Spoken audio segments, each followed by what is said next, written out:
It's the Lakes area's most wanted. We are cleaning up the criminals in our area and need your help. Have you seen any of these people?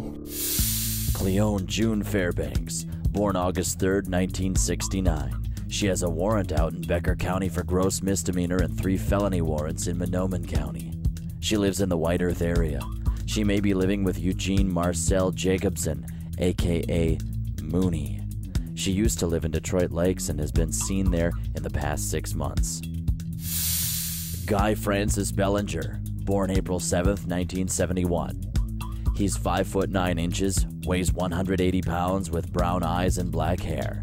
He has 4 warrants out for vehicle theft, traffic violation, and obstruction of justice. Michelle Leona Dunn, born February 10th, 1964. She's 5 foot 9 inches, weighs 125 pounds with brown eyes and blonde hair. She has 5 warrants out for felony fraud of a financial transaction card without consent, theft by issue of worthless checks, and drug possession. John David Lee, born December 6th, 1957. He's 5 foot 11 inches, weighs 165 pounds with blue eyes and brown hair. He has a warrant out for multiple traffic misdemeanors and check forgery. Matthew John Theones, born September 13th, 1987. He's 5 foot 7 inches, weighs 180 pounds with blue eyes and blonde hair. He has 4 warrants out for controlled substances, multiple traffic misdemeanors, trespassing on private property, and 4th-degree controlled substance, possession of methamphetamine. The Lakes area's most wanted. We're cleaning up the streets. Remember, if you see any of these people, do not approach them. Call your local law enforcement office.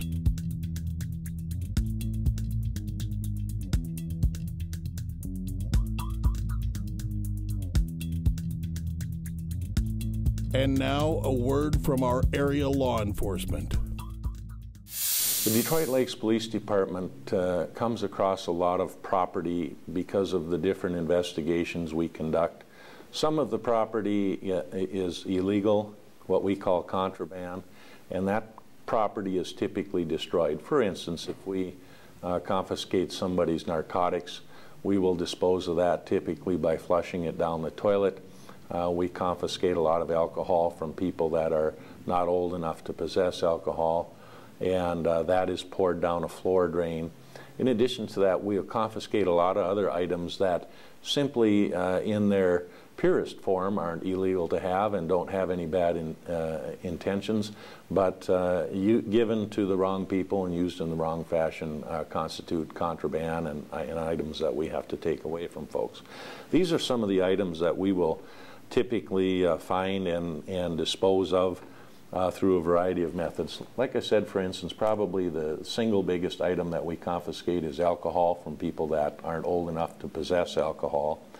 We confiscate a lot of actual handguns, working handguns, and then we confiscate a lot of these BB guns or kind of look-alike weapons that people use to appear to be tough or bold or brave or intimidate other people when in reality they are kind of a facsimile of a firearm.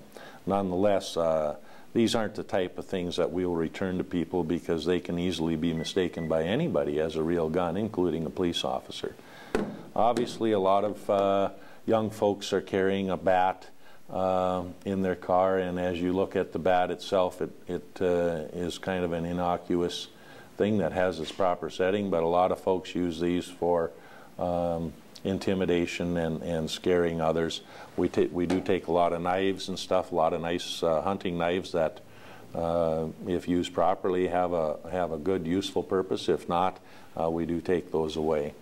In addition to that, we recover a lot of stolen property that we aren't able to match up with the original owner, and a lot of power tools and stuff like that. Typically, these items that do have some redeemable value, we will not destroy. We will hold on to them, and once every couple of years we will dispose of them through public auction, in addition to the many abandoned bicycles that we find, wheelchairs, duck boats, you name it, just about anything that you can imagine that we have had turned over to us at one time or another. And we have a responsibility to be the guardian of that property and to make an attempt to locate its rightful owner and to return it to the owner if at all feasible and advisable.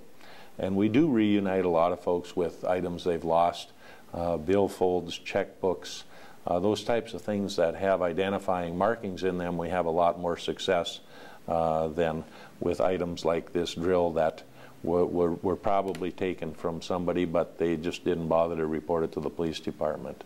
City ordinance requires that after 60 days of attempting to locate the rightful owner and return the property to them, with council approval, we can dispose of property through public auction, and that is the way we have handled that. I'm sure many of the viewers today have attended a police department auction down at the Kent Freeman Arena, and about every 2 years we have to do that to empty out our evidence storage room and make room for incoming property.